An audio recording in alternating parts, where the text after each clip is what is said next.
பாகுபலியை விட அதிக வசூல் செய்த அமரன். வசூல் வேட்டையாடும் சிவகார்த்திகேயன் கடந்த அக்டோபர் 31ஆம் தேதி தீபாவளிக்கு வெளிவந்து இன்று வரை சரவெடியாக வசூலில் வெடித்து கொண்டு இருக்கிறது அமரன் திரைப்படம். சிவகார்த்திகேயனின் கேரியர் பெஸ்ட் திரைப்படமாக அமரன் மாறியுள்ளது.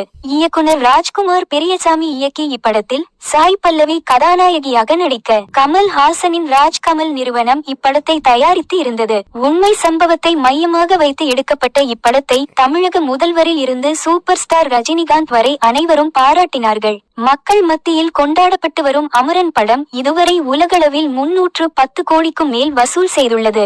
மேலும் தமிழ்நாட்டில் 154 கோடிக்கும் மேல் வசூல் செய்துள்ளது. தமிழகத்தில் 154 கோடிக்கும் மேல் வசூல் செய்துள்ள அமரன் பாகுபலி படத்தின் தமிழக வசூலை விட அதிகம் வசூலித்து சாதனை படைத்துள்ளது. இனி வரும் நாட்களில் இன்னும் என்னென்ன வசூல் சாதனைகளை இப்படம் படைக்கப் போகிறது என்று பொறுத்திருந்து பார்ப்போம்.